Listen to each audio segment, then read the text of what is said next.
to be have longevity in education. I think to help you to be successful in this career, you have to be optimistic, have enthusiasm, you have to be realistic, and you have to be balanced. So, and I think you have to have a love for people, all people. So I think that's what have driven me, and just having an open mind and truly been a lifelong learner, and just, you know, in this career, you have to really like what you're doing.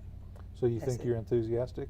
I think I am. No. We need someone who believes in us. Yeah. We need some words just in the right moment. Yeah. Yeah. We have, through our lives, we have a lot of teachers, but it's going to be one that is going to be the one who's going to change the life. And most importantly, or the last two things I think are have fun, laugh a lot, you know, be yourself, be the uninhibited person that you really are, and understand that all of us are designed and made to serve others, and we just, you know, have to serve all the time. You have students in a class and the teacher is just kind of monotone and boring and not really into the subject.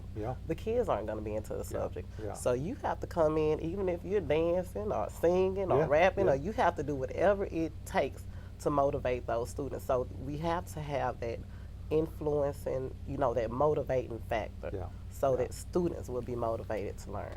You just have to be able to say, am I willing to do this without any restraint, in that I'm willing to stay until 10 p.m. I must get here at 6 some days. You know, it's that. Dedication. Okay, thank you. That's a great word.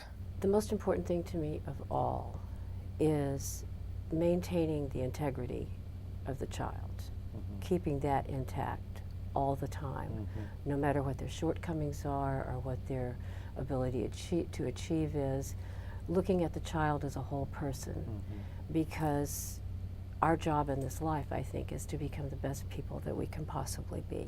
Well, the teaching profession is, you know, it's not for the faint of heart. It takes a lot of dedication, and it has to be something that you're not doing to get rich. It has to be something you're doing because you have the passion to make a difference with young people. I first must get to know who am I teaching. So we have our one-on-one dialogue. So I get to know who I am teaching. Then they learn who I am. What is their story? What is my story? Once we get past these things, because teaching 27 years, you know, my reputation has passed on down the hallway. So they be kind of inquisitive. They be, who is this Miss Wilson?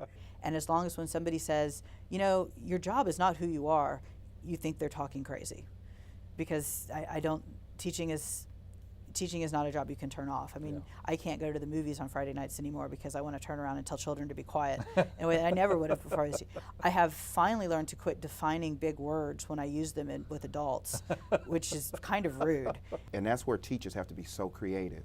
But that's the fun part. It's not a hard thing. It's a challenge to say, how can I present this lesson in such a way that every child will be like, wow, I love that. And when you see those smiles and those light bulbs going off on every child's head, there's nothing like that. A child who has a parent or someone in their life, or two parents, or a neighbor, somebody who feels passionate about their education, that kid's going to succeed.